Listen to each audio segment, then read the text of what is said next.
alguien diferente? Es una pregunta que me he hecho siempre a través de los años. Digo, si Jesús hoy trabajara en nuestras oficinas, asistiera a nuestras escuelas, no sé, fuera a buscar a algún niño a la puerta del colegio, ¿en cuánto tiempo los demás, padres, los vecinos, en cuánto tiempo la gente reconocería que hay algo especial en él? ¿Un mes? ¿2 meses? ¿1 año? ¿Cuánto tiempo le lleva a la gente que te rodea reconocer que caminas con Jesús y que estás identificado con la eternidad?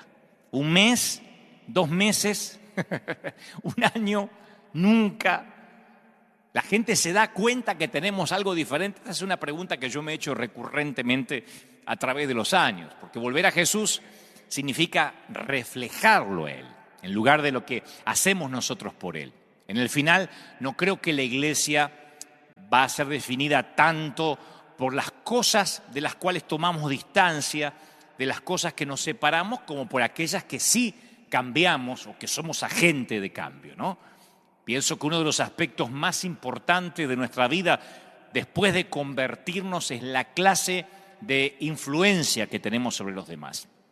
Cada uno de nosotros siempre va a estar influyendo en alguien, pero no solo a nuestra familia, sino que vamos a influir a los vecinos, a los que nos conocen, a los compañeros de trabajo, de facultad, de universidad. Y esa influencia puede ser buena, puede ser mala, puede que acerque las personas a la cruz, las puede alejar, puede ser positivo, puede ser negativo, pero siempre estamos influyendo a nuestros contactos de alguna manera, ¿no? Y Jesús lo ilustró así. Jesús dijo, si ustedes se acuerdan, Él dijo, no se enciende nunca una lámpara y se la mete dentro de un cajón o debajo de la cama. Por el contrario, se la pone en la repisa, en un lugar alto, para que alumbre a todos los que están en la casa. Y luego agrega y dice, hagan brillar su luz delante de todos, para que todo el mundo pueda ver las buenas obras de ustedes y alaben al Padre que está en el cielo. Digo, porque algunos dicen, si uno hace algo no hay que contarlo, sacando un poco fuera de contexto que tu mano izquierda no sepa lo que hace la derecha. Pero el Señor dice, no, que todo el mundo vea las buenas obras, no solo el fruto del Espíritu, las buenas obras que la iglesia hace. Y Jesús nunca nos pidió que fuéramos una subcultura, nos pidió que fuéramos una contracultura, no un gueto, no una secta, sino alguien que va en contra de la cultura. No podemos olvidar nuestra misión. Jesús nos recuerda que tal como Él lo hizo, nosotros de alguna manera no debemos olvidar que somos una contracultura diseñada, ¿para qué? Para buscar y salvar a los que están perdidos. Somos el escuadrón de búsqueda, somos los que salimos a buscar de manera ofensiva. El escuadrón de búsqueda no es la resistencia que mantiene el fuerte, sino los que salen. Y Jesús lo dijo en Mateo 5:13 de una manera sencilla, ustedes son la sal de la tierra. Pero si la sal se vuelve insípida, ¿cómo recobra el sabor? No sirve para nada, sino que la gente la va a desechar, la va a pisotear. Y se dice que, según las estadísticas, después de unos 5 años más o menos de ser cristianos, la mayoría de nosotros ya no tiene amigos no cristianos. Porque nos enseñan no te juntes con los mundanos, qué comunión tiene la luz con las tinieblas. Y por un lado podría ser sano cuando uno está creciendo en los pasos del peregrinar espiritual, pero por otro lado, si nos alejamos de aquellos que más necesitan a Jesús, terminamos perdiendo la misión. Puede ser difícil estar afuera, pero si los granos de sal vuelven a juntarse en el salero, en los templos, toda la comida está en problemas. Jesús nunca dijo que seríamos la mayoría en la tierra, dijo que seríamos la sal de la tierra. Jesús nunca dijo que la guerra la perdería el lado con menos soldados. Dijo que se perdería si los soldados pierden el sentido de su misión. Y el punto es que quizás muchos no conozcan a ese Jesús, a la misión de ese Jesús. Cuando digo ese Jesús, algunos pensarán, ¿pero qué? ¿Hay 2 Jesús? No, hay uno solo. ¿Hay 2 dioses? No, hay uno solo. Y con mayúscula. Pero me temo que sin querer, cuando lo sagrado se nos empieza a volver común, nos vamos olvidando la misión de ese Dios, o vamos desconociendo a ese Jesús que yo insisto siempre en volver a leer con ojos nuevos. En cierta ocasión, el apóstol Pablo fue a Atenas, en Grecia, Atenas era el centro intelectual del mundo antiguo. Era la ciudad de Aristóteles, de Platón, de Sócrates. Y el Areópago era un tribunal supremo de la antigua Grecia. Y ahí estaban los magistrados que dependían directamente del rey. Entonces el Areópago estaba lleno de cientos de ídolos. Literalmente había como imágenes en piedra, en mármol, esculturas que tipificaban los diferentes dioses que los griegos tenían. Los griegos tenían una gran cantidad de dioses porque ellos creían que había Dios para el mar, un Dios para la lluvia, un Dios para el sol, un Dios para la luna. Los filósofos de aquel tiempo se reunían allí en esa comunidad politeísta. Y ellos tenían muchos ídolos y muchos dioses, pero de alguna manera sospechaban, yo digo sospechaban, hay de los teólogos que dicen no, ellos sabían. Yo creo que sospechaban en su corazón que había un Dios que ellos no conocían, que tal vez les quedó un Dios sin honrar y para no ofenderlo hicieron un monumento que no tenía imagen y pusieron al Dios no conocido. En otras palabras, al Dios que todavía no nos presentaron, que nos falta por conocer. Y Hechos 17:22 dice que entonces Pablo se pone en pie en el medio del Areópago y dice, muchachos, fíjense que es sutil, por eso Pablo era Pablo, ¿no? Fíjense que ecuánime, qué dialéctica tenía, porque no los atacó, no les dijo esto es la gran ramera lleno de ídolos. Le dijo, muchachos, yo observo que ustedes son muy religiosos. Y hasta ahí todo iba bien. Dice, así que estuve mirando un poco, dando unas vueltas, y vi vuestros santuarios, y vi que había un altar que dice una inscripción al Dios no conocido. Y todos lo escuchan atentamente porque así ellos mismos, los griegos, habían levantado un altar que decía al Dios que nos falta conocer, al Dios que no sabemos cómo es, pero ahí está. Bueno, ese que ustedes adoran sin conocerle es a quien yo les anuncio. A mí me sorprende mucho que digan al Dios que ustedes adoran, porque si estaba ahí es porque lo estaban adorando. No era que lo mencionaban como al paso, era parte de la adoración de los griegos. Y yo me temo que hay otro Dios actualmente que muchos no conocen, aunque tengan años de estar en una iglesia. Y lo que es peor, en palabras del apóstol, presumo que hay gente que adora a un Dios que aún no conoce. Porque una cosa es que uno diga, yo no sabía que había Dios, por eso no lo adoro. Y otra cosa es que adoremos a un Dios del cual no tenemos el honor, el placer o la honra de conocer ese otro Dios. Por eso yo titulé este mensaje El otro Dios. Porque el otro Dios a veces es ese Dios que todavía no se reveló a nosotros. Sin embargo, lo adoramos, venimos, cantamos, oramos, pero no tenemos una relación directa, estrecha con Él. Pablo dice, yo les vengo a hablar de ese Dios que ustedes adoran y no conocen.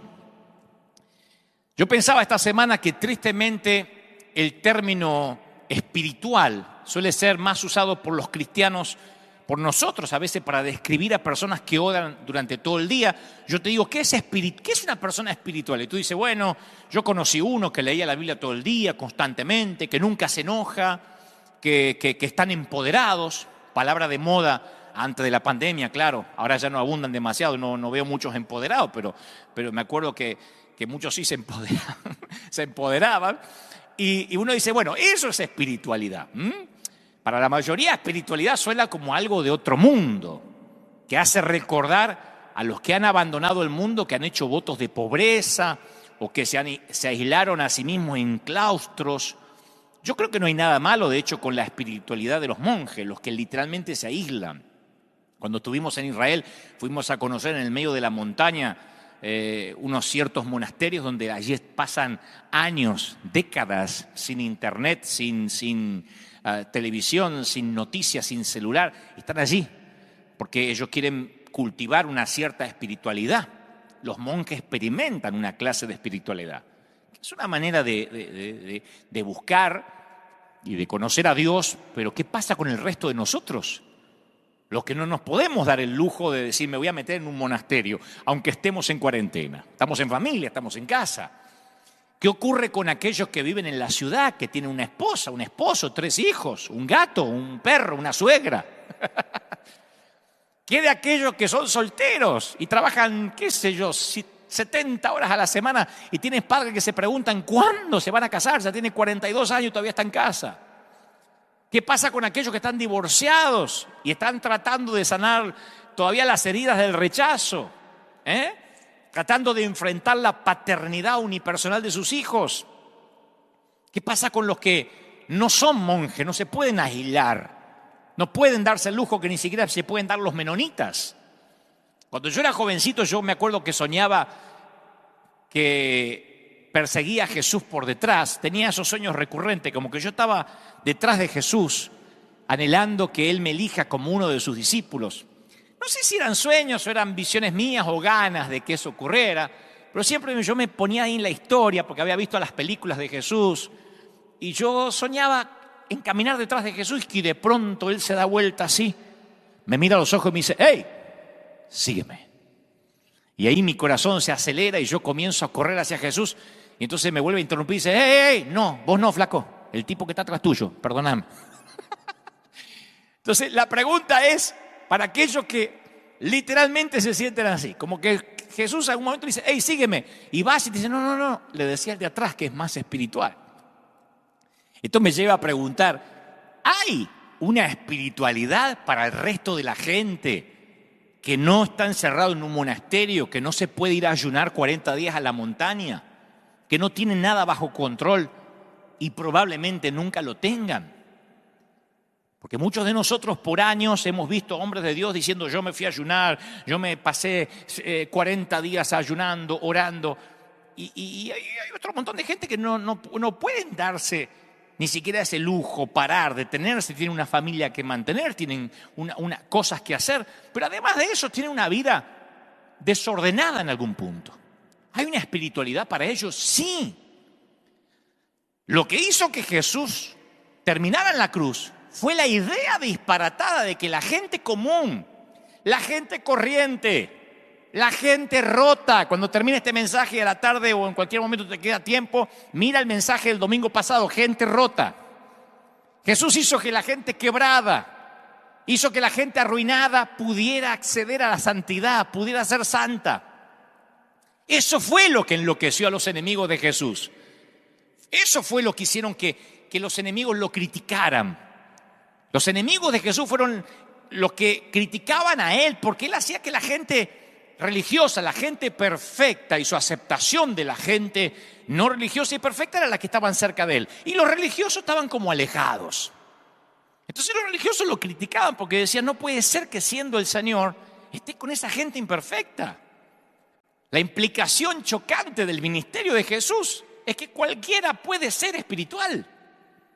Estos días yo leí a alguien diciendo, posiblemente sea alguien que no le caigo muy simpático, y está bien, porque no soy un billete de 100 para gustarle a todo el mundo, pero escribía en un blog: está bueno lo que está predicando Dante últimamente, como que maduró. Me encanta. Viste que siempre en el reino hay gente siempre que tiene como la cinta de medir la madurez ajena, ¿no? Y ellos van viendo si madura, si no madura, y te van dando un puntaje, ¿no? Benditos ellos que tienen ese tiempo. Yo apenas puedo con mi propia vida, pero hay gente que puede ver la madurez ajena, ¿no? Entonces decía, me encanta lo que predica Dante ahora, pero me choca que Dios es un tipo como él, porque su vida no refleja la sana doctrina. Entonces yo digo, pero no lo digo con dolor, hasta me causa cierta gracia porque me lleva justamente a lo que decían de Jesús. Siempre hay gente que no le importa que el ciego vea, siempre y cuando haya sido sanado en sábado. No importa que vea. Si fue el sábado, es escandaloso. Y siempre es escandaloso a quien Dios decide usar. Porque pensamos, no, hay mejores personas de las que Dios podría estar utilizando. Cuando Kathryn Kuhlman era usada por el Señor en sus años de mayor apogeo en su ministerio, decían: es imposible que Dios use a una campesina de Missouri con ese acento espantoso y además divorciada. Imagínense, mujer en un mundo de hombres, divorciada, campesina. Y bueno, Dios la usaba en milagros y en respaldo espiritual, pero no importa que el ciego veía si era en sábado, porque la espiritualidad para algunos es una fórmula, y no es una fórmula, ni es una prueba, es una relación. La espiritualidad no tiene que ver con la competencia, tiene que ver con la intimidad. La espiritualidad no tiene que ver con la perfección, tiene que ver con la conexión. El camino de la vida espiritual comienza donde estamos ahora, donde estás ahora. Yo sé que hay mucha gente ahora diciendo yo tengo un desastre en mi vida, como dicen los mexicanos de un modo más sutil, mi vida es un despadre. Porque tiene un desorden en las vidas y dice, pero yo puedo empezar una vida espiritual así, sí. Aceptar la realidad de nuestras vidas quebradas y defectuosas es el comienzo de la espiritualidad, aceptarlo. Esto no es porque la vida espiritual vaya a eliminar nuestros defectos, sino porque dejamos de buscar la perfección y en cambio empezamos a buscar a Dios. O buscamos a Dios o buscamos nuestra propia autoperfección, pero nunca podrás hacer ambas. La espiritualidad no tiene que ver con estar bien parado. Tiene que ver con que Dios esté presente en nuestra falta de estabilidad. Lo diré otra vez, la espiritualidad no tiene que ver con estar bien parado. Tiene que ver con que Dios esté presente en medio de nuestra inestabilidad. Y si no, mira la Biblia. Yo digo siempre, este es un libro cuyas páginas están atiborradas de gente desordenada. Y los autores bíblicos no editaron los defectos de sus héroes. Uno los mira y, como digo siempre, en definitiva, desde el Génesis hasta Apocalipsis, los personajes fueron una mezcla compleja de fortalezas, de debilidades. David, Abraham, Lot, Saúl, Salomón, Rahab, Sara, fueron mujeres y hombres santos que amaban a Dios. Personas valientes, brillantes y, Señor, intrépidas, leales, apasionadas, comprometidas. Pero a su vez fueron asesinos, algunos de ellos adúlteros, maníaco-depresivos. Fueron hombres y mujeres que podían ser amables en un momento, santos, defensores de la fe en un momento y a la vez tiranos inseguros, mentalmente inestables, descreídos, maliciosos, rencorosos en el siguiente momento. Ustedes dirán, ¿cómo vas a hablar así de la gente de la Biblia? Pero ahí están. Yo no puedo higienizar lo que la Biblia no higieniza, no puedo hacer una Biblia más aséptica. Y los personajes del Nuevo Testamento no fueron mucho mejores, Miren con quiénes andaba Jesús: prostitutas, recaudadores de impuestos, adúlteros, personas con problemas mentales, gentuza pobre, perdedores de todas las clases. Y sus discípulos apenas podían uno mirarlos como modelos de santidad. Sí, estaban comprometidos con Jesús, estaban dispuestos a seguirlo a cualquier precio, pero tenían problemas de luchas internas. Siempre estaban haciendo trampa en busca de una posición, sospechaban unos de otros, eran acusadores, impulsivos, egoístas, algunos haraganes, desleales. Y andaban con Jesús 3 años caminando con él. No los eligió el Señor porque eran los 12 más perfectos, porque los 12 orinaban agua bendita. No, durante la mayor parte del tiempo no entendieron lo que hablaba Jesús. Y cuando murió no tenían ni idea qué hacer ahora que había muerto. 3 años diciéndole, tengo que morir, es necesario para que resucite. Murió y no tenían ni idea qué hacer. Asustados todos. Como perritos asustados pensando que el plan había salido mal.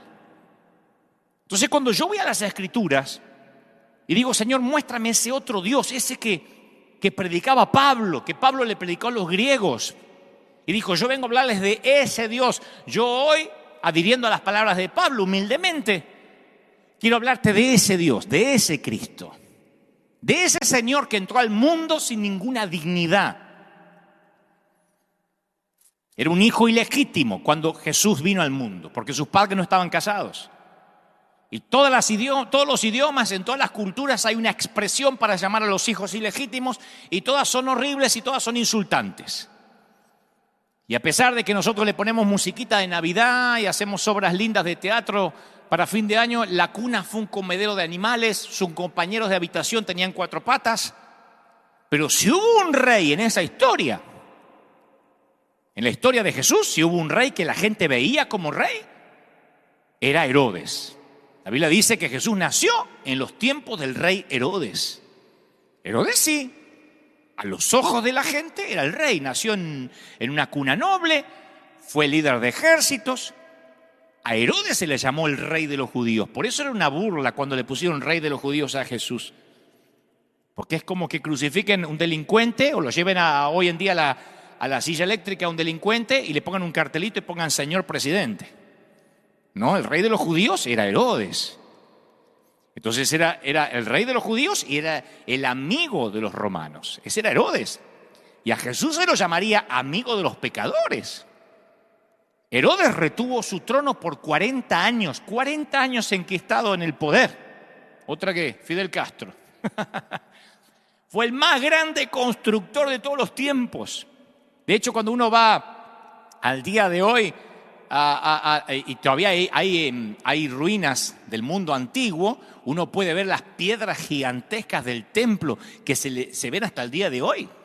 Ningún rey construyó con tanto esplendor. Ahí están en Jerusalén las piedras de la construcción de un rey pomposo que se consideraba a sí mismo un semidios. Y gobernó en un tiempo donde los implacables sobrevivían. Roma consideraba a Herodes el gobernante más eficaz que el imperio haya tenido sobre Israel. Y luego de Herodes, nadie más jamás se atrevería a llevar el título rey de los judíos, excepto una víctima crucificada un viernes por la tarde, pero eso era irrelevante. Eso era un chiste, una broma. Señor presidente, rey de los judíos a un delincuente que fue ahí crucificado entre otros dos. Entonces las vidas de Herodes y Jesús se cruzaron cuando los sabios de Oriente preguntaron: ¿dónde podemos hallar al rey de los judíos que nació? ¿Saben el insulto que fue eso para Herodes? ¿A quién? ¿Dónde podemos hallar? Era como decir, ¿dónde podemos hallar al verdadero rey de los judíos? Y ahí comenzó la matanza de los inocentes. La noche en que Jesús nació, no todos dormían derredor. No era una noche de paz, no. Ni todo brillaba. No fue una noche de paz. Los soldados entraban en las casas a la fuerza y si hallaban un infante varón, le hundían la espada al bebé y se iban. Fue una matanza de inocentes, no fue una noche de paz. Bendigo al autor de la bellísima canción que seguiremos cantando, pero por favor que no nos quite el contexto de la historia. En el mundo antiguo los niños estaban en el escalón más bajo de la cadena alimenticia social. En el Imperio Romano muchos niños ni llegaban a crecer. Por lo general se los abandonaba en la basura, en el estercolero. Y a los niños discapacitados se los ahogaba antes de los 8 días. No había niños discapacitados en los tiempos de Herodes. No había niños con muletas. O no aparecen nunca niños con algún defecto congénito, con labio leporino, con síndrome de Down, porque literalmente antes de los 8 días se los ahogaba. Ya sea porque nacían con un género equivocado, porque estaban esperando un varón y nació una niña, porque no querían dividir los bienes o porque dudaban acerca de la legitimidad de ese vástago. Si el hombre tenía dudas que ese hijo no era de él, se lo ahogaba por las dudas. Y un día ese otro Dios, entiéndame, ese otro Dios que los judíos y Roma no conocían, llegó y dio vuelta a las reglas de juego.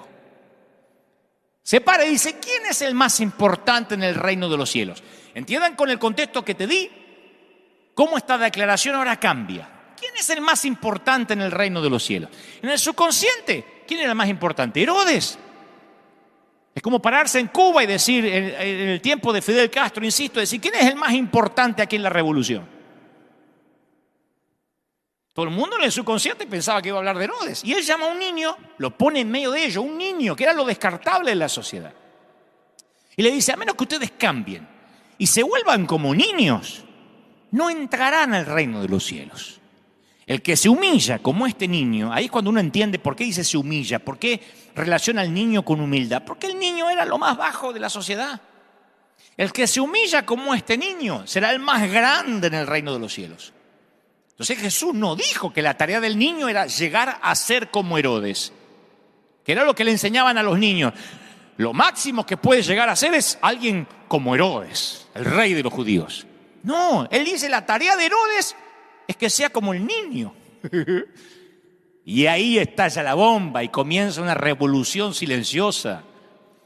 Un movimiento subterráneo, señores, como aquella cueva que un peligroso bebé logró esconderse de un rey. Se comienza a gestar una revolución de castas que socavaría las pretensiones de Herodes. Y el Señor empezó a pasar tiempo con los enfermos mentales, con los retardados, con los refugiados, con los indigentes. Ustedes dicen, entonces, ¿cómo había retardados y gente así si los solían ahogar de chicos? Porque algunos padres, con criterio, con corazón, lograban que sobrevivieran. Otros no, la mayoría no. Ese era cómo funcionaba el imperio en Roma. Pero Jesús empieza a pasar tiempo con esa gente. Todos aquellos que los romanos consideraban una carga que desechar, el Señor empieza a estar con ellos. Jesús no era amigo de Roma, era amigo de los pecadores. Era un extraño giro en la religión y la historia, no era amigo del gobierno, no era amigo del Estado. Los hombres que llevan mantos púrpuras y coronas, ahora que llega Jesús empiezan a verse ridículos. ¿Cuándo fue la última vez que viste algún político que se hizo llamar el Grande? Ya no hay, porque quedarían ridículos. Hasta los reyes, los países que todavía hay monarcas, se ven ridículos a partir de Cristo. El imperio romano organizaba la sociedad de la manera que las aerolíneas organizan sus clientes. Primera clase, clase turista. Primera clase embarca primero, sobre una alfombrita roja, comen en vajillas de porcelana y les sirven vino gratis. Están los premiers ejecutivos, los premiers de oro, los premiers de plata y los premiers de cartón o de paja. No importa en qué categoría estés, siempre habrá alguien encima tuyo. Y los que volaban más alto eran los 600 senadores de César. Después estaban los ecuestres, que tenían caballos, para cuestiones militares podían andar a caballo. Los decurios, que eran ciudadanos distinguidos con puestos en el gobierno. Y el 98% restante eran los ciudadanos del imperio. El escalón más bajo de la sociedad, después de todos esos que venían luego del César, eran los esclavos. La élite no hacía trabajos manuales, como la carpintería, por ejemplo. La carpintería era para lo más bajo de la sociedad. Algunos dicen, no, el señor era un ebanista, quizá trabajaba la madera y lo atallaba de una manera especial, lo que sea. Era un trabajo manual que no hacían los que tenían alcurnia. Y si un rico invitaba a alguien, se esperaba que hiciera lo mismo a cambio. Se invitaban entre ricos. Y en esos tiempos, si uno lee la historia, cómo funcionaba en el Medio Oriente, los ricos estaban obligados a hablar de sí mismos en tercera persona, a lo Maradona. Vieron que cuando Maradona habla de él dice, bueno, ahora ya no se le entiende, pero cuando se le entendía decía, Maradona es una persona que él mismo habla en tercera persona. Así hablaba en el Medio Oriente. O sea que la humildad no era una cualidad deseable, pero sí la grandeza. Un ciudadano romano no podía ser crucificado, era el castigo para los esclavos. Por eso cuando Pablo encabeza su carta a Roma y dice, yo, esclavo de Jesucristo, era un suicidio social. No solo estaba diciendo soy un esclavo, sino que decía yo soy esclavo del esclavo que mataron. Es como escribir en nuestro Facebook fracasado e inútil y esperar que una chica se enamore de ti.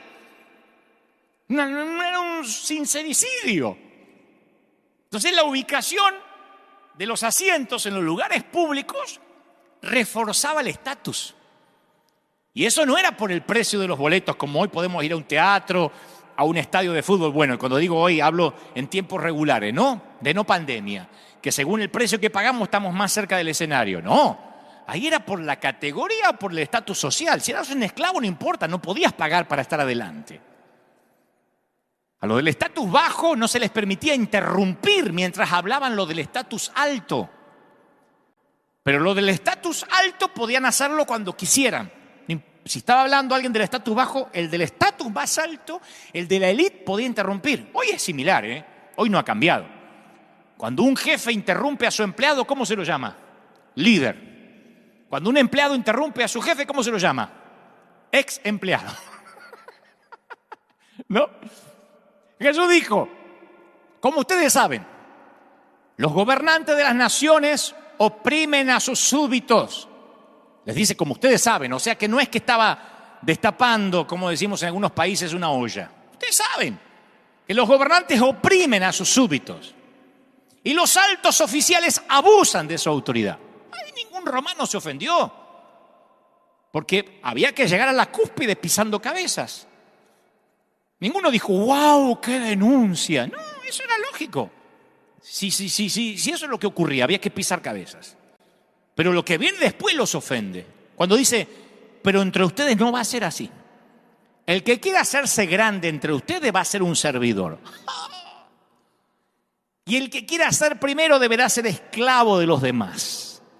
Así como el Hijo del Hombre no vino para que lo sirvan, sino para servir y para dar su vida en rescate por muchos. ¡Wow! Eso sí.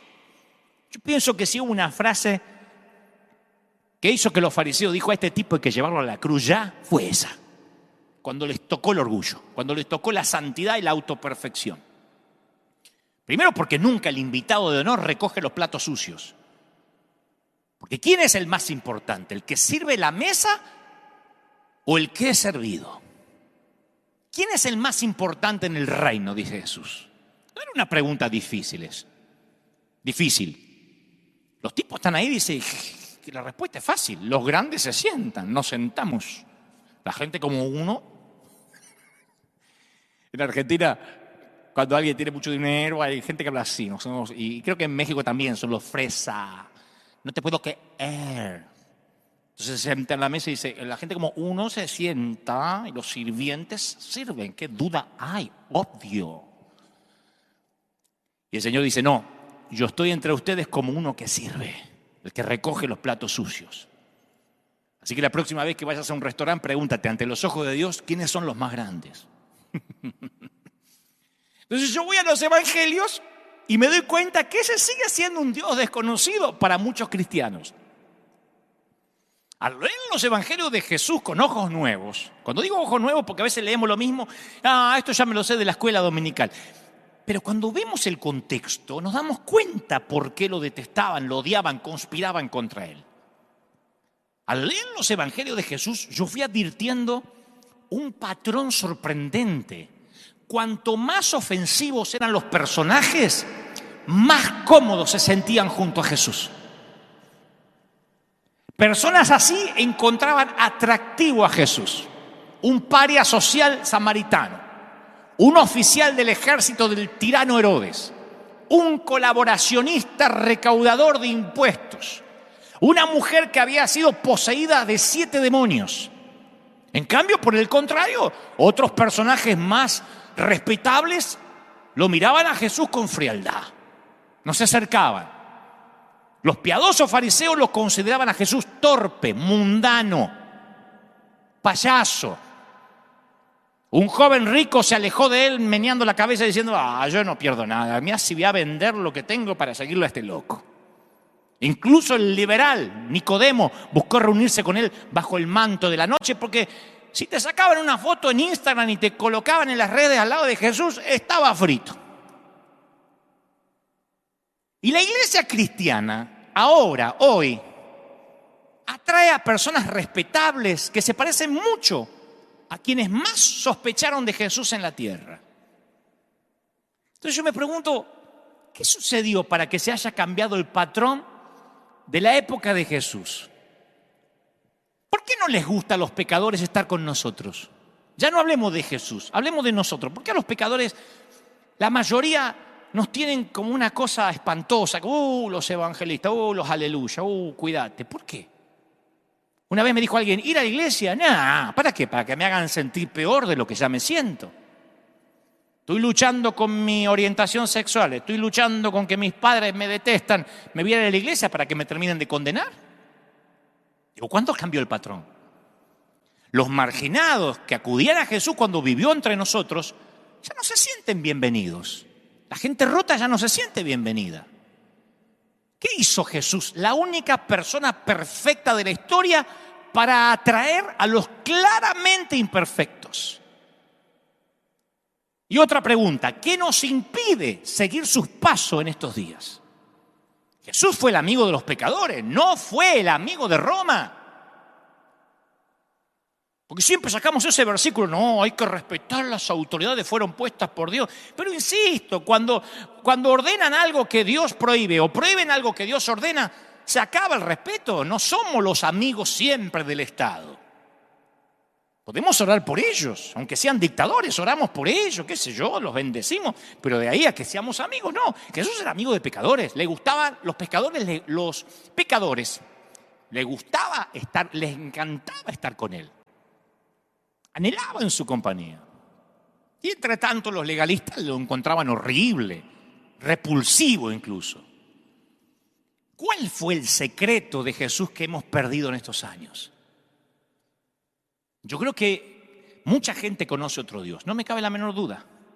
Un Dios con minúscula, un Dios que adoran pero no lo conocen, si no, no pondrían a veces en las redes, dime con quién andas y te diré quién eres. A veces me saco la foto con un pastor que a lo mejor tiene un tema moral o un problema polémico o dijo una frase poco feliz. Uy, ahí está Dante, dime con quién andas y te diré quién eres. Cuando mencionamos esa frase es porque desconocemos este Jesús. Imagina la consternación de la gente en la Palestina del primer siglo si hubiesen tratado de aplicar el refrán, dime con quién andas y te diré quién eres, si se lo hubiesen tratado de aplicar a Jesús de Nazaret. Los evangelios mencionan 8 veces en que Jesús aceptó invitaciones a cenar, 8 veces, de las que menciona. No significa que nada más fue a cenar 8 veces. 3 de ellas, la boda de Caná, la hospitalidad de Marta y María, que no sabemos cuántas veces fue, pero vamos a suponer que por lo menos una noche cenaron, y la comida de Emaús truncada después de la resurrección, ¿no? Que Jesús se le apareció ahí. Fueron situaciones normales que Jesús quería pasar un rato con sus amigos. Las otras, sin embargo, las otras invitaciones o autoinvitaciones a cenar desentonan con las normas de la corrección social. En una ocasión Jesús comió con Simón el leproso. Para que te pongan el leproso como segundo nombre, porque algunos dicen, no, a lo mejor era leproso, y ya no lo era. Simón el leproso. Yo les puedo decir que 2000 y pico de años de avances médicos han hecho muy poco por aminorar el estigma social de la lepra, hasta el día de hoy. ¿Quién iba a entrar a la casa de un infectado?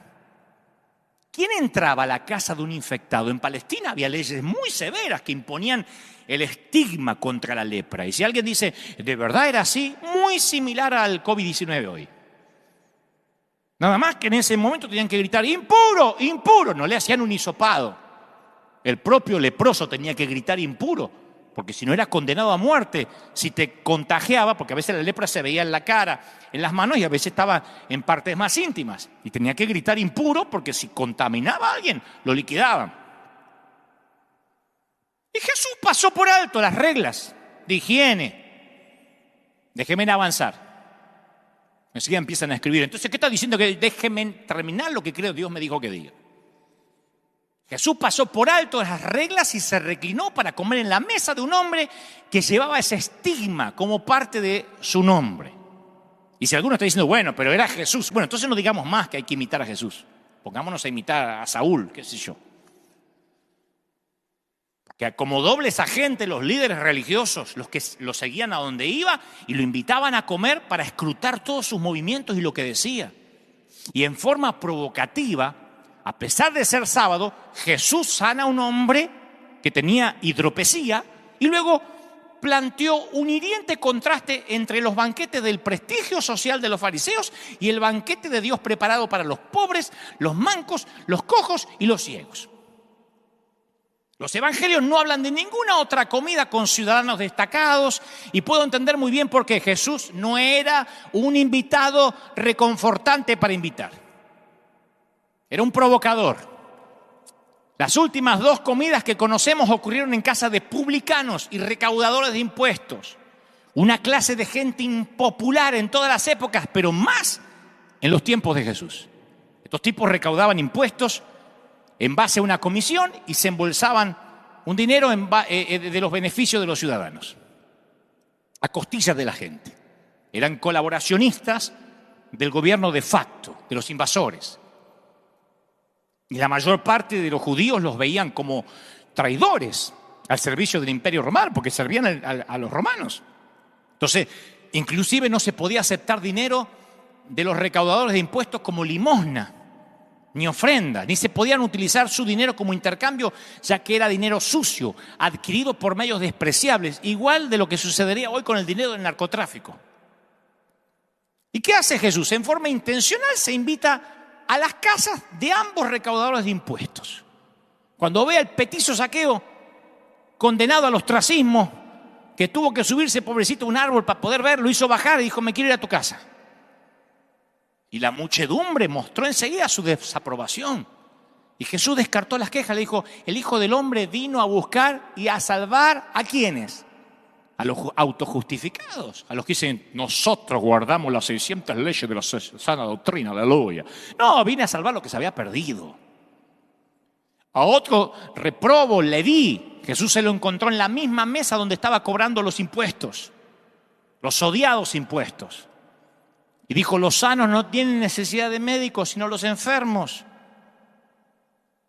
Por eso siempre mantenemos nosotros todos o nadie. Porque la iglesia es para enfermos, básicamente. La iglesia, por definición, es para los infectados. Hoy en día, si dijera: ¿y la iglesia para quién es? La iglesia de por sí nunca va a ser para los sanos, por definición. Hoy la iglesia es para los infectados. No solo por un virus, sino también los infectados en el corazón, en el alma. Y al ver la variedad de comensales, Jesús, al comer con ellos, y cuando veían con quiénes estaba comiendo, la gente buscaban pistas para entender por qué Jesús hizo que un grupo, los pecadores, se sintieran tan cómodos con él, y el otro, que eran los supuestos piadosos, se sintieran tan incómodos. Ellos buscaban la pista. Yo la encuentro en las Escrituras. La encuentro en otra escena de los evangelios que reúne a los fariseos y a una pecadora confesa. Conocen la historia, ¿no? Los fariseos atrapan a una mujer en el mismo acto del adulterio, delito que se castigaba con la pena de muerte. Si dice mismo acto, no es que le descubrieron un texto, alguien la acusó. En el mismo acto significa que la tienen que encontrar haciendo el amor o teniendo sexo con alguien que no es su esposo. En el mismo acto. Así que para encontrar en el mismo acto, ninguna mujer tiene sexo en la calle. Tuvieron que pagarle a un tipo para que la llevara a la cama, la sedujera, y estos morbosos espiaron por la ventanita el tiempo suficiente para entrar en un momento indicado y arrancar a esta mujer desnuda, que alcanza a envolverse, creo que con una manta, y ahí está temblando en el medio de la plaza. La víctima no era la mujer, la víctima era la carnada. La mujer era la carnada, la víctima era Jesús. Iban por él, iban por un pez más gordo. Ella simplemente era la lombricita ahí para que el pez picara. Era simplemente el experimento para ver qué dirá Jesús que hagamos. ¿Qué tenemos que hacer con una mujer sorprendida en adulterio? Preguntan con la esperanza de hacerlo caer en un conflicto entre moralidad y misericordia.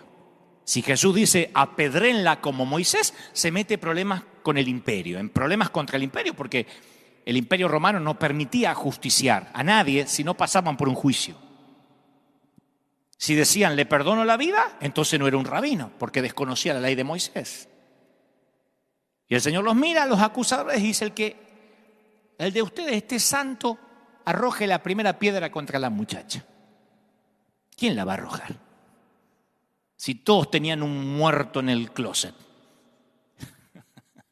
Si todos tenían un par de esqueletos en el ropero. Es como si hoy le dijéramos a alguien: a ver, el que es santo, liquiden a este otro. ¿Quién? Y Jesús se vuelve a la humillada mujer y dice: ¿dónde están los que te acusaban? ¿Ninguno te condenó? Qué raro, porque parecían todos muy santos recién. Ni yo te condeno. Yo que soy perfecto no te condeno. Vete y no peques más. Esta tensa escena revela un claro principio en la vida de Jesús. Él perdona cualquier pecado que se reconoce abiertamente. La adúltera se fue perdonada con una nueva oportunidad de vivir. Los fariseos se escabulleron heridos en su corazón, con muertos en su closet.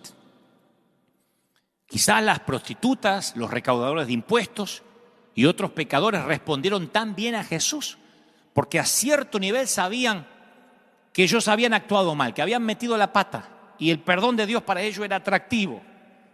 Las prostitutas no corren peligro de encontrar que su vida actual está buena, está satisfactoria, como para no necesitar volverse a Dios.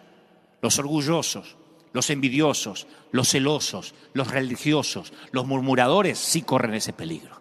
Les gusta la vida que tienen, no creen que necesitan pedir perdón. Muchos preferían el estilo de Juan el Bautista, con su dieta de insectos, su duro mensaje de juicio y maldición, que ese mensaje de gracia que traía ese otro Dios, ese banquete preparado para toda la gentuza con la que se reunía Jesús. Y yo entiendo esa extraña preferencia. ¿Por qué preferían a Juan el Bautista? Porque yo crecí en un ambiente legalista, donde hasta el día de hoy, me consta, son 20 santos que se congregan en esa iglesia.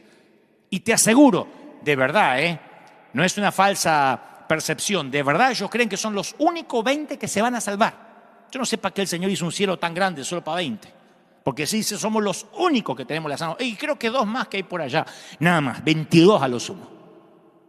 Menos de un equipo de fútbol con sus suplentes.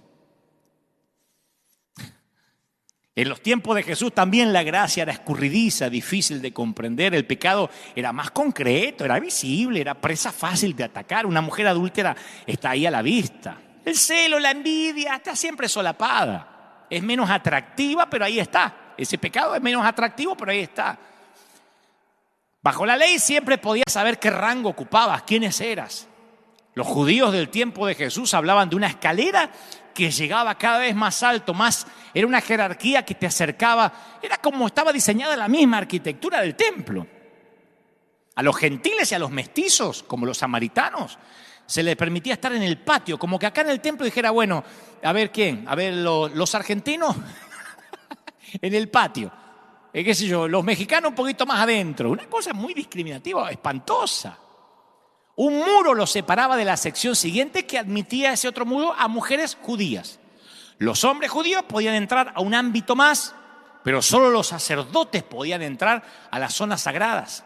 Solo un sacerdote, el sumo sacerdote, podía entrar en el lugar santísimo y solo una vez al año, el día de Yom Kippur. Entonces la sociedad toda en realidad estaba constituida por un sistema religioso de castas que avanzaban hacia la santidad, y los escrúpulos de los fariseos reforzaban todos los días este sistema.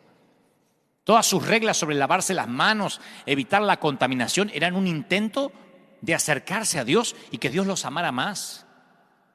Ahora, tú les preguntabas a ellos, ¿y por qué no hacen eso? Y te dicen, bueno, porque nuestro Dios nos estableció hasta lista de animales deseables sin mancha y lista de animales indeseables, defectuosos, que no pueden ser usados para el sacrificio. Ellos te leían la ley de Moisés.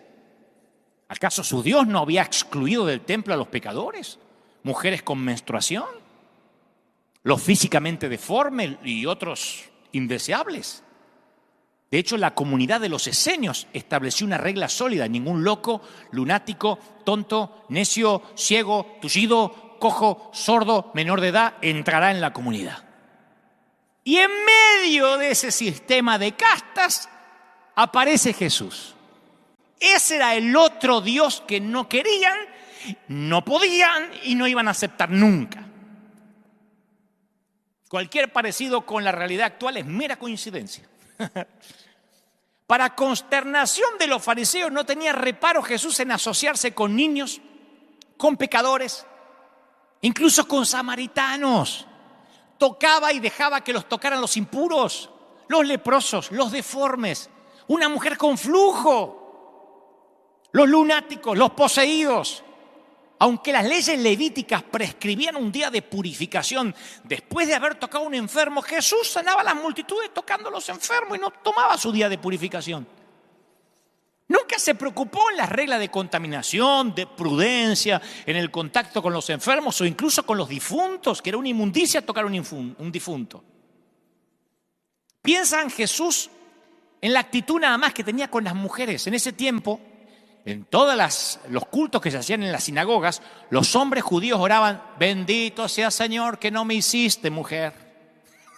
De verdad. Para los que creen que el machismo nació unos años más acá, oraban así, bendito Señor, gracias que no me hiciste mujer. Porque las mujeres se sentaban en una zona aparte, no se las tomaba en cuenta, rara vez se les enseñaba la Torá. En la vida social las mujeres no hablaban con hombres que no sean de la familia. Y Jesús se relacionó libremente con mujeres, algunas las tuvo como discípulas, las enseñó como discípulas. A una mujer samaritana que había tenido 5 maridos y que ahora estaba teniendo una aventura, la buscó para que dirigiera un avivamiento espiritual. Él fue el que inició la conversación pidiéndole ayuda. Aceptó con gratitud la unción en manos de una prostituta. Por eso creo que el Señor no permitió que hubiese Instagram en ese entonces porque no llegaba a 3 años de ministerio. Imagínense una ramera vestida como prostituta tocando los pies al pastor, al rabino. Entre el grupo de seguidores había mujeres de lo que sin duda se suscitaron muchas murmuraciones.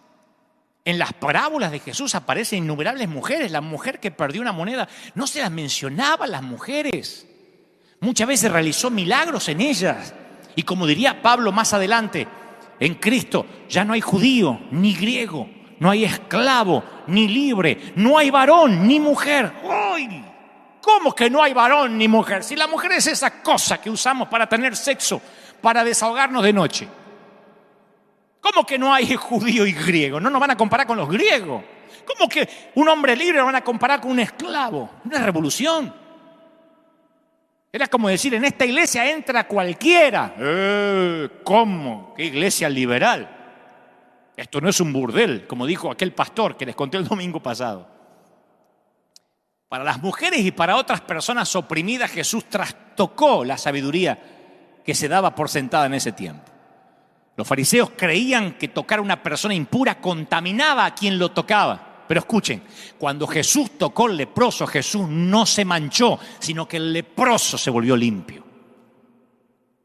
Cuando una mujer inmoral lavó los pies de Jesús, fue ella la que salió perdonada y transformada, no él el que se contaminó. ¿Se dan cuenta cómo la iglesia cambió el patrón? ¿Se dan cuenta que la sal en el salero arruina toda la comida? Solamente cuando se amontona en el salero, sino un poquito de sal cambia, leuda, permea la sociedad como si fuera la levadura. Cuando se enfrentó Jesús a la costumbre de no entrar en la casa de un pagano, el servidor del pagano fue sanado. Tanto de palabras como de obra, Jesús fue proclamando un evangelio nuevo de gracia. Para que una persona se purificara no tenía que ir a Jerusalén. Para purificarse había que ir a Jerusalén y ahora ya no tenía que ir a Jerusalén, ni ofrecer sacrificios, ni someterse a rituales de purificaciones. Todo lo que tenía que hacer es seguir una orden. Sígueme. ¿Qué tengo que hacer? Dijo el joven rico. Sígueme. Vende todo y sígueme. Viaja liviano y sígueme. Le hubiese dicho que tenía que ir a purificarse al templo 7 días y el tipo iba. El contagio de la santidad siempre derrota el contagio de la impureza. Y en pocas palabras Jesús trasladó el énfasis de la santidad de Dios, que era exclusiva, a la misericordia de Dios, que era inclusiva. ¿Estoy siendo claro? En vez del mensaje, Dios no acepta a los indeseables, proclamó, en el reino de Dios no hay indeseables, pero no porque los dejamos afuera, porque los hacemos entrar y dejan de ser de indeseables. ¿Verdad? Dejando afuera a los indeseables, cualquiera tiene una iglesia pura. Bueno, hipócritamente pura. Al hacer todo lo posible Jesús por reunirse con gentiles, comer con pecadores, tocar a los enfermos, Él amplió el ámbito de la misericordia de Dios. Y para los líderes judíos, las acciones de Jesús ponían en peligro la existencia de todo el sistema religioso que habían armado. Por eso no nos sorprende que los evangelios mencionen más de 20 veces que conspiraban contra Jesús. ¿Saben lo que es conspirar? Che, ¿cómo lo podemos liquidar a este? Hay que matarlo. Y si lo empujamos y que parezca un accidente. Y vamos a meternos en problema con el Imperio Romano. No. Y si le damos algo envenenado, no, si este dice que tomarán en las manos serpientes, comerán cosas mortíferas, este es inmune a todo, está vacunado no sé con qué. Conspiraban. Uno de los relatos de Jesús que contrasta a un piadoso fariseo con un arrepentido recaudador de impuestos, capta lo que es el evangelio de la gracia, lo que perdimos, ese otro Dios. Por eso yo llamo otro Dios. porque es un Dios que muchos no conocen aunque lo adoran hace 30 años. Es una historia súper conocida. El fariseo ayunaba 2 veces por semana, diezmaba, daba piadosamente todo lo que Dios le daba, él daba piadosamente, un sembrador. Y él oraba: Señor, gracias que no soy como estos injustos, como estos adúlteros. Y gracias que soy mejor que este recaudador de impuestos, uno que estaba al lado de él. O sea que este era el cristiano modelo. Este era Flanders de los Simpsons. Y al lado estaba el pobrecito recaudador de impuestos, demasiado humillado para elevar los ojos al cielo. Y oraba de la forma más sencilla, ni sabía cómo orar. ¿Sabe lo que decía? Sé propicio de mi pecador. Y Jesús saca esta conclusión. Yo digo que este que no sabe ni orar, descendió a su casa perdonado y justificado antes que el otro. Entonces uno dice, ¿qué quieres decir? ¿Que entonces no tiene importancia la santidad? ¿Que no hay diferencia moral entre un legalista disciplinado y un ladrón? Desde luego que no. La conducta importa de muchas maneras. Solo que la conducta no es lo que nos hace aceptos ante Dios.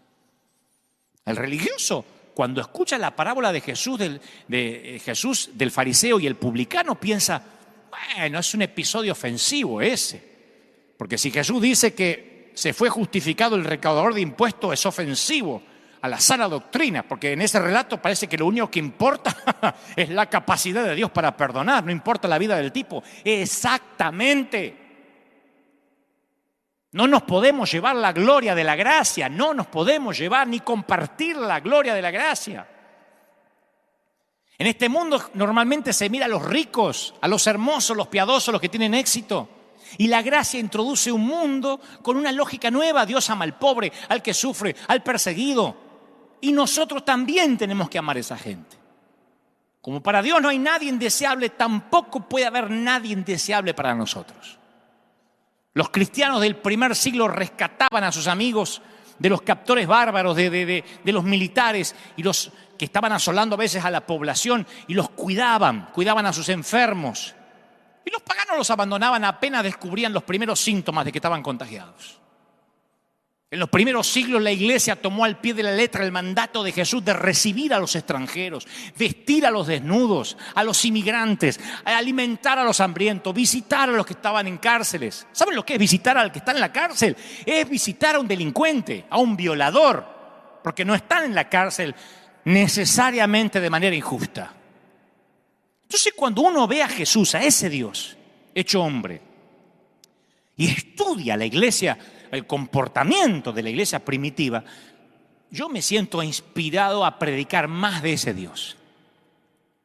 Yo quiero que esta pandemia nos choquee a todos. Estoy orando para que la iglesia esté choqueada, para que digamos, sí, así como la pandemia, el virus no discrimina a nadie, actores de Hollywood o gente que duerme bajo un puente se pueden contaminar y enfermar. Así también el evangelio, la gracia no puede discriminar. Los pobres, los enfermos, los recaudadores de impuestos, los pecadores, las prostitutas que se agolpan alrededor de Jesús, movidos para recibir perdón. Y los poderosos, los ricos se mantienen al margen. Lo ponían a prueba, los espiaban, los querían hacer caer en trampas. Jesús les habló de un Dios distinto al que creían conocer. Jesús les dijo que Dios prefería las peticiones de un pecador ordinario que las súplicas de un profesional de la religión. Comparó Dios con un pastor que deja las 99 ovejas en el redil para salir frenéticamente a buscar la perdida.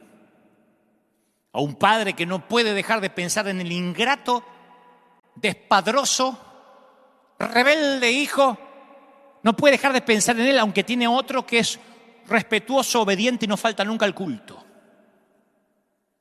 Comparó a Dios con un anfitrión rico que abre las puertas de la sala del banquete para que venga una colección de pordioseros y vagabundos a comer. Jesús hizo todo lo posible por abrazar a los rechazados, a los indignos, a los que no le importan nada al resto de la sociedad, para demostrar que los don nadie le importan infinitamente a Dios. Y yo sé que este mensaje hoy es para ti. Yo sé que hay alguien en casa que se siente como esa mujer impura, demasiado tímida, llena de vergüenza para acercarse a Jesús y tocar el manto. Y no quieres ni que Jesús se dé cuenta de que te estás acercando. Y sí se dio cuenta. Porque esa mujer entendió, como todos los don nadie, como tú, que no es fácil ocultarse de la mirada amorosa de Jesús. Jesús demostró en persona que Dios ama a las personas, no como raza, no como especie, sino como individuos. Por eso decía el domingo pasado, pongámosles cara al pecador y van a ver que el pecado cambia.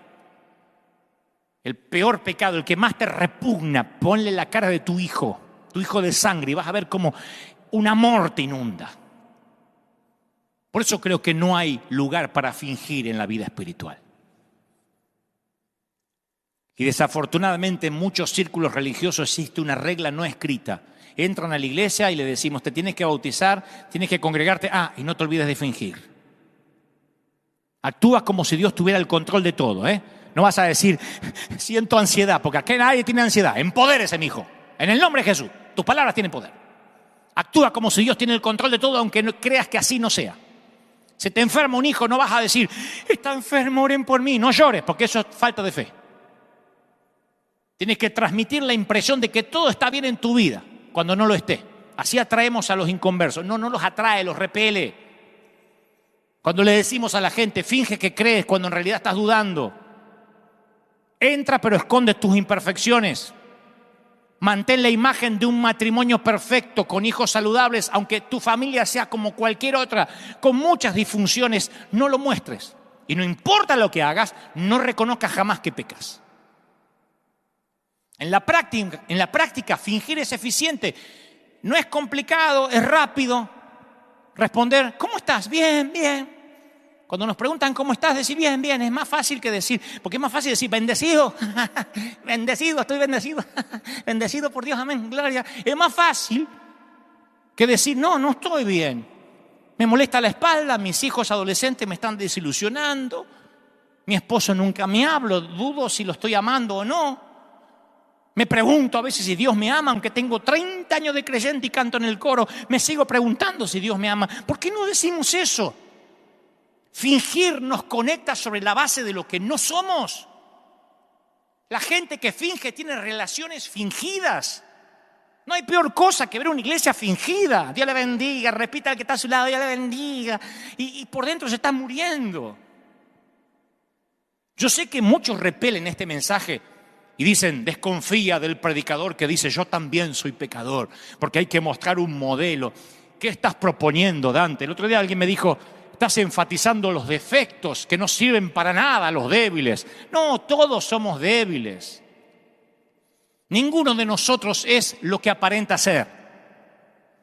Yo conozco muchos que se muestran como modelos, pero están llenos de resentimientos, aún contra sus propias familias. Todos tenemos secretos, todos tenemos problemas, todos luchamos, nadie es perfecto, ni siquiera uno. Acabo de parafrasear Romanos 3:10. La esencia de la espiritualidad es negarse a fingir. Conozco a alguien que siempre dice, a mí lo que más me molesta es fingir, lo demás lo aguanto, fingir no. Fingir, permitir que los demás crean que somos algo que no somos. ¡Ay, cómo molesta! Qué feo fingir en la iglesia, porque si finges en la iglesia es ridículo, es meterse en un hospital y fingir que uno está sano cuando uno necesita ir a cuidados intensivos. Y desafortunadamente la gente maneja con mayor facilidad los asuntos más difíciles que la falta de fingimiento. La falta de fingimiento le revuelve el estómago a los religiosos. El gran problema es, cuando tú y yo dejamos de fingir, ponemos en manifiesto el fingimiento de todos los demás. Ese es el problema. ¿Saben por qué yo a veces soy una espina en el talón o un grano de arena en el zapato de algunos? Porque como yo dejé de fingir, expongo el fingimiento de los demás. La gente dice, por lo menos este tipo me puede gustar, no me puede gustar, pero por lo menos este tipo no se anda haciendo el aleluya, me agarró la chiripiorca. Y como yo trato de ser lo más auténtico posible, a lo mejor exponen los que fingen. Digo, la burbuja de la vida cristiana perfecta explota Y hay que enfrentar la realidad de nuestra ruina. Eso fue lo que llevó a Cristo a la cruz, que expuso el fingimiento de todos. Por eso en algún punto los entiendo. La religión les molesta a los tipos como yo o los tipos como tú. El fin de semana pasado vino alguien de nuestro equipo, uno de nuestros pastores, que tiene taller mecánico y tiene autos. Entonces vino con su Ferrari amarilla. Y yo le digo, wow, qué lindo auto. Salíamos justo acá de la iglesia. Le digo, qué lindo auto. Y me dice, ¿le gusta? Es suya. Le digo, no, ¿para qué quiero un auto así en mi vida? Él tiene muchos autos porque él los compra. Es un hombre que siempre le ha gustado los autos, uno de nuestros pastores. Yo con un solo auto que me lleve y me traiga estoy feliz. No me hago el humilde, pero siempre los que me conocen saben que soy así. Tengo un lindo auto, pero no, qué sé yo, a lo mejor me gusta tener un mejor traje, pero auto con que me lleve y me traiga yo soy feliz. Así que le dije, no, yo no necesito un auto así, pero me voy a sacar un par de fotos porque es lo más cerca en mi vida que voy a estar de una Ferrari. A menos que entre algún dealer, alguna concesionaria alguna vez en Italia, pero voy a ser lo más cerca que pueda estar. Así que fue mía en menos de 3 minutos. Ni la manejé, porque uno me preguntaba, ¿y la manejaste? No. Porque es con cambio, y yo no, ya me desacostumbré. La noticia dio la vuelta al mundo, la foto, aunque yo aclaré. Que me dijeron, ¿la quiere? No, y se la volví a dar. Entonces los periodistas pensaron, el tipo no aceptó el regalo. Pero bueno, vamos a hacer una nota igual con comillitas sospechosas. Se lo donaron. Recibe donaciones extravagantes. Lo bendijo Dios. Dice que Dios se lo dio. La volvió a donar. Como diciendo, ¿qué la va a volver a donar? Porque eso revela el corazón de quienes dicen, si a mí me la dan, es loco, la vuelvo a donar. Entonces la gente dice, ¿qué la va a volver a donar? Ahora, yo no es que se la volví a regalar porque soy demasiado bueno, porque viajo en carro de fuego, porque no me interesa. Por ahí si me regalaba otra cosa que me interesa, me la quedo. Si me es un regalo. Lo bueno es que en tiempos de redes sociales ayudó a que miles vieran este mensaje, vieran el mensaje Gente Rota, lo que hacemos por los más vulnerables en América, en Europa, en África, pronto la India, les voy a contar Dios mediante el domingo que viene. Sucede que cualquiera se sacaría una foto con un auto que supuestamente le regalan, pero no un cristiano. Los cristianos tienen que fingir. Y mucho menos un pastor, es el que más tiene que fingir. Y si el pastor conduce un auto lujoso, que sea en secreto. Y a eso lo llaman no ser tropiezo a los débiles, cuidar el testimonio. Pero no es que dejan de comer carne, comen carne en secreto. Y el Señor lo llama hipocresía. Y la autenticidad saca lo peor del fariseísmo. Por eso es probable que yo nunca sea un pastor convencional, ni lo voy a hacer nunca, porque no califico de verdad.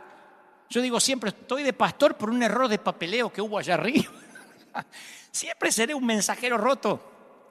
Y si me regalan otro auto y no lo necesito, lo voy a volver a regalar. No sin antes sacarme otra linda foto. No tengo por qué ocultarlo y simular austeridad como un político barato. Nos apartamos de la vida espiritual al negarnos a acudir a Dios tal como somos. Y decidimos esperar a estar listos para acudir a Dios tal como somos. Decimos, no, yo cuando mejore voy a acercarme a Dios. Ahora hay que fingir. Decidimos que la manera en que vivimos ayer, la semana pasada o el último año nos hace mercaderías dañadas, que hasta que no comencemos a vivir correctamente no somos material para que Dios nos use. De hecho nos dicen, así Dios no te puede usar, así no puede servir. Algunos de los que me están mirando creen que hasta que no elijan una correcta manera de vivir no pueden ser elegidos por Dios. Hasta que no ordenen su desorden, Jesús no va a tener nada que ver con ustedes. Pero es lo opuesto a eso. Vengo a predicarte del Dios no conocido. El que no conocías, al que adoras y no conocías. Hasta que no reconozcas que eres un desorden, Jesús no va a tener nada que ver contigo. Una vez que reconozcas lo poco digno de ser amado que eres, lo poco atractivo que eres y lo perdido que puedes estar, Jesús aparecerá inesperadamente en tu vida. Porque de acuerdo al Nuevo Testamento, Jesús se siente atraído hacia lo no atractivo. Prefiere a los perdidos antes que los encontrados, a los perdedores antes que los ganadores, a los rotos en lugar de los enteros, a los desordenados en lugar de los ordenados y a los discapacitados en lugar de los que son capaces.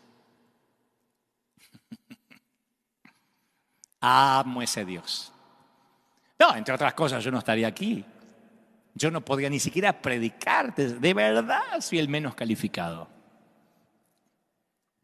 Antes de que viniera Jesús, todos estábamos fuera del cerco de la gracia de Dios, todos, tratando de ganarnos nuestra aceptación. Durante la Segunda Guerra Mundial, un grupo de soldados estaban peleando en la zona rural de Francia. Y durante una batalla muy intensa, uno de los soldados americanos perdió la vida. Y sus camaradas no querían dejar el cuerpo tirado en el campo de batalla. Y como sabían que era cristiano, decidieron darle una sepultura cristiana. Entonces se acordaron que había una iglesia a unos pocos kilómetros de la línea del frente, cuyo predio incluía un pequeño cementerio rodeado por una cerca blanca. Así que pidieron permiso a sus superiores para llevar el cuerpo de su amigo al cementerio de la iglesia. Salieron en busca de la iglesia y llegaron antes que se ponga el sol. Salió un viejo sacerdote. Cuando golpearon las puertas de la iglesia, le dijeron: nuestro amigo ha muerto en combate y queríamos enterrarlo en una iglesia. Y el sacerdote dice: lo siento, pero aquí solo podemos enterrar a los que tienen la misma fe. No sé si eran luteranos, episcopales. No podemos enterrarlo aquí. Y después de muchos meses de batalla, de guerra, los soldados simplemente se dieron la vuelta para irse. Pero, dijo el viejo sacerdote, si quieren pueden enterrarlo fuera de la cerca, pegadito a la cerca del lado de afuera. Y los soldados cavaron una tumba y enterraron a su amigo fuera de la cerca, cerquita de la iglesia. Dijo, por lo menos está cerca de una catedral, de una iglesia, de una capilla, qué sé yo. Terminaron cuando ya había caído la medianoche. Y a la mañana siguiente se le ordenó a toda la unidad militar que continuara y el grupo corrió otra vez hacia la iglesia para darle un último adiós a su amigo. Y cuando llegaron no encontraban la tumba. Estaban confundidos, cansados, y fueron a golpear la puerta de la iglesia y le dijeron al sacerdote: mire, ¿usted se acuerda dónde enterramos a nuestro amigo? Porque estaba oscuro anoche, estábamos exhaustos, capaz que nos desorientamos. Y el viejo sacerdote sonrió y dijo: anoche cuando se fueron yo ya no podía dormir. Así que me levanté temprano esta mañana y cambié el lugar de la cerca para que vuestro amigo quedara dentro. Jesús hizo mucho más que cambiar de lugar la cerca, la derrumbó.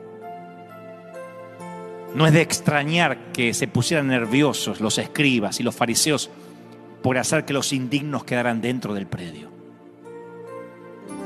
Te guste o no te guste, en este reino hay gente como yo del lado de adentro. Y a los constructores de cerca no les gustan que la destruyan. Es difícil ser raro en una cultura en la que todo es igual, en la que todos son ovejas clonadas. La sociedad no es amable con lo raro, lo extraño, lo diferente, lo roto, lo marginal. Jesús sí. Jesús se pararía aquí y buscaría a alguien con el pelo diferente, con un aro en la nariz. Buscaría a la mujer con minifalda para hablarle. Buscaría a aquel con aliento a alcohol en lugar del que huele a perfume italiano. Estaría buscando al piojoso, al que parece que está infectado. Y la iglesia no, la cultura sofisticada no les gusta a los quebrados y los rechaza. Y Jesús gusta de nosotros. Jesús gusta de mí. A veces me escriben, ¿qué diría Jesús de lo que hace? Y yo le digo que le gusto, que hace fiesta cuando me ve. La mayoría de las personas no elegirían a la gente rara, pero Jesús nos elige a nosotros, a ti y a mí. Tan raro que desde que escuchas estos mensajes dices, sí, yo sabía que era así. Hay gente que me ha escrito estos días, me ha dicho, yo me sentía raro, distinto y ahora siento que pertenezco. Me pregunto cuánto de nosotros nos hemos alejado de Jesús. Hemos abandonado toda esperanza de vida espiritual porque no encajábamos, porque no éramos como los demás, porque nuestro cristianismo parece muy distinto y muy raro con respecto al resto de la iglesia. tranquilo, los demás son como tú, nada más que fingen. Me pregunto si nos damos cuenta de lo ansioso que está Jesús por alcanzarnos y caminar del brazo con nosotros. Voy a terminar con esto. De primero a séptimo grado de la primaria, tuve un compañero que sufría una enfermedad degenerativa. Se apellidaba Valente, pero no me puedo acordar su nombre. Si algún ex compañero mío me está mirando, me ayudaría que me dijeran en las redes cómo se llamaba su nombre. Valente era el apellido. Resulta que su espina dorsal estaba torcida y sus brazos y sus piernas además iban encogiendo y doblando cada vez un poco más cada año. Fue el chico más noble y más puro que jamás conocí. Y obviamente nunca lo elegían para ningún equipo porque no podía ni caminar. Y a mí tampoco. Nada más que yo no tenía ninguna enfermedad degenerativa, sino que era raro. Él tenía doblada la espina dorsal, yo tenía doblegado el espíritu. Y cada vez que se elegían a equipos, muchachos para jugar a algo, Valente y yo quedábamos siempre en el pasto de la exclusión, simulando, fingiendo que no nos importaba, pero los dos, uno porque estaba casi tullido y yo porque tenía el alma también tullida, los dos aguantando lágrimas. Pero un día en cuarto grado, llegó el día de la excursión, íbamos a un lugar llamado el Planetario, y la maestra dijo, elijan equipos de a dos, van a ir de a dos en dos, siempre van a ir de a dos para que no se pierdan, para ir al baño, para todo. Elegir a Valente significaba que deberías ayudarlo para ir al baño, cargarlo en brazos cuando no podía más. Así que nadie lo iba a elegir a él y a mí tampoco, porque yo era como de alguna forma el apestado, el infectado, no sé por qué, yo sé que era raro. Así que tomé una decisión, no iba a esperar que alguien nos eligiera, o lo que era peor, que el que yo eligiera maldijera por tener que hacer equipo conmigo. Así que cuando llegó mi turno a elegir, dije, elijo a Valente. Todavía veo su rostro de manera nítida en mi memoria. Levantó la cabeza y tenía la mirada, ¿viste esa mirada de orgullo? La mirada más genuina que jamás yo vi. Era tan puro que yo tuve que mirar para otro lado porque sabía que yo no lo merecía como amigo. Y Valente me dijo, conmigo no vas a poder correr ni jugar. Y yo le dije, conmigo tampoco. Valente debería tener mi edad ahora. Yo no lo he vuelto a ver desde ese año. Y yo no sé cómo ha sido su vida ni lo que está haciendo. No sé si su enfermedad degenerativa siguió progresando. Pero a mí me gusta pensar que tiene un recuerdo grato por lo menos de un día de cuarto grado. Yo sé que sí lo tengo. No había nada que Valente pudiera hacer, pero fue elegido como alguien tan roto, por alguien tan roto como él. Y como digo, en su caso era la espina dorsal, en el mío era el corazón. Y yo tengo la sensación que el cielo entero se puso de pie y todos aplaudieron aquel día en cuarto grado, no solamente a Valente, sino a todos los quebrados que andan por ahí, que han decidido llamarse cristianos. Y cuando otros te dicen, los cristianos no actúan como tú, tenemos que responder, bueno, ahora sí lo hacen. Me suelen decir, los pastores no son como Dante. Y yo le respondo, bueno, sí, ahora hay uno. Me alegro de servir al Dios no conocido. A ese, dijo Pablo, que vosotros adoráis, sin conocerle. Y ese, a quien yo os anuncio, semana a semana. Quiero orar por ti. Si es la primera vez que escuchas este mensaje, me gustaría que repitas conmigo, di, Señor Jesús, te recibo como mi suficiente Salvador. Estoy roto, como Valente. Estoy tullido del alma y del corazón. Pero tú me eliges.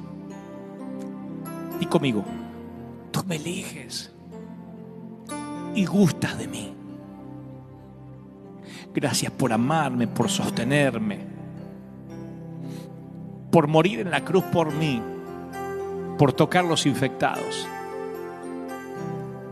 por entrar a cenar en casa de los leprosos y en la mía. Amén y amén. Ya está escrito tu nombre en el libro de la vida. No escuches a los que te digan que ese nombre va a ser borrado. Nada te quitará de ahí. Nadie arrebata de mi mano los que son míos, dice el Señor. Y ahora yo quiero que te pongas de pie. Quiero orar por ti. Quiero orar por los que no dan más. Por los que dicen, sabes, Dante, yo soy de esos que nunca encajó. Yo soy de esos que siempre se sintió fuera del sistema. Yo soy de esos de que cuando el pastor decía repita esto, repita lo otro, a mí hasta me molestaba repetir. Soy de esos de que amo al Señor, pero mi vida es un desastre. Soy de esos que toda la vida pensé que había que fingir. Yo quiero orar para que hoy se acabe el fingimiento en tu vida. Porque cuando se acaba el fingimiento, el Señor va a entrar a tu corazón. El Señor va a caminar de tu brazo. Vas a sentir que tu espiritualidad empieza a crecer. La espiritualidad crece con la autenticidad. El Señor me dice que te diga que muchos han querido desviarte del camino, diciéndote no eres el indicado, no tienes lo que hace falta. Pero en el nombre del Señor de las multitudes, ese otro Jesús que la mayoría no conoce, el que vino a cambiar las reglas de juego, el que vino a decir Herodes tiene que ser como un niño, ese Jesús viene ahora a tu corazón, a tu mente. Yo estoy orando por los que empezaron la cuarentena de vuelta, por mi querida República Argentina que volvió a entrar a fase 1, por los que están esperando que las cosas se abran y parece que las cosas vienen en contra. Oro por Guatemala, Colombia, Honduras, República Dominicana, México, Ecuador. Oro por Perú, por Chile, por los países de todo el continente, de México hasta la República Argentina. Oro por los Estados Unidos de América, por los que hemos levantado la bandera todos o nadie, por lo que hemos dicho todavía no es el tiempo, porque el tiempo será cuando puedan entrar los infectados, los leprosos, las adúlteras, los enfermos, los niños, los ancianos. Eso es iglesia. Estoy orando por ti. El Señor me dice, el Señor me muestra que la vida ha hecho estragos contigo, que a veces no das más. Yo quiero que donde estés ahí tomes la mano de tus hijos, tomes la mano de tu tío, de tu pariente y ores conmigo, iglesia, familia. Vamos a orar, escuadrón del ejército de Dios, batallón del ejército de Dios, escuadrón de Dios, comienza a clamar. Dice, Señor, tú nos has levantado, tú nos has bendecido, no permitas que la religión nos haga caer. Yo bendigo para que Dios sostenga a esas personas que no pueden más, a los rotos, a los quebrados. Dios dice, yo soy ese Dios que muchos no conocen, ese Dios que muchos me tienen con mi nombre en la puerta, pero tienen nombre de que viven y están muertos. Y Dios dice, yo quiero traer vida a tu vida, yo quiero traer vida eterna a tu vida, a tu corazón, a tu mente, a tu alma. Yo sé que los mejores días están por venir. Proclamo, como dijimos el primer día de esta pandemia, que este será un año de cosecha. Y no será cosecha quizá de la manera usual, de la manera en que concebimos una cosecha, sino será cosecha de espiritualidad verdadera, cosecha de autenticidad, cosecha de legitimidad en el ministerio. Yo bendigo tu corazón, tu mente, tu alma, en el nombre del Padre, del Hijo y del Espíritu Santo. Amén y amén. Gloria a Jesús. ¡Aleluya! ¡Qué fiel es Dios! Batallón del ejército de Dios, a nuestra congregación River. Oficiales, gracias por estar ahí. Gracias por orar, gracias por respaldar, gracias por sembrar. No importa lo que digan cierto sector del periodismo. No tenemos nosotros que manipular a gente ni decir no dejen de sembrar, para que la gente siga sosteniendo la iglesia, las obras misioneras. Queremos seguir bendiciendo, queremos seguir enviando inyección financiera a América Latina mientras esto se extienda. Queremos bendecir la India. Nos han llegado peticiones de misioneros y dicen, ustedes son la única iglesia que ayuda. Me sorprende.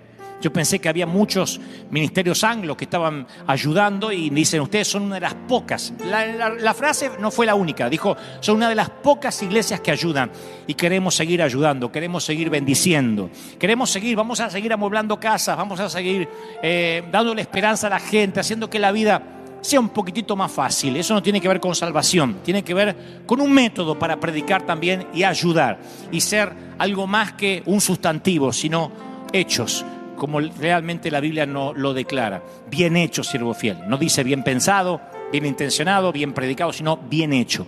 Así que batallón del ejército de Dios, nos pondremos el casco, saldremos a trabajar y seremos parte de ese escuadrón de resistencia. todos o nadie.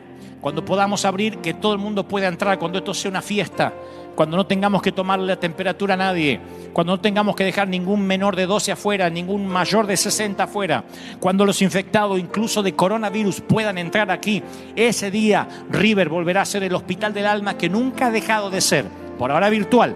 Pero queremos tener a la gente aquí cuando todo el mundo, sin discriminación alguna, no importa raza, color, credo, aquí entra cualquiera. River es un hospital del alma, todos o nadie. Y me alegra los colegas, los pastores que han tomado esta posta. También celebro los que han abierto con las restricciones, porque cada uno sabe lo que Dios le manda hacer y no haré un juicio de valores de eso. Pero los que dicen todos o nadie, somos la resistencia, los que esperamos y los que saldremos a las calles, donde sea, debajo de un árbol, batallón del ejército de Dios, que Dios te bendiga, que haga resplandecer su rostro sobre ti. Te dejo con la placa final donde está la manera para comunicarte con nosotros y nosotros nos volveremos a encontrar aquí, Dios mediante, dentro de 7 días. Chao, buen domingo, bye.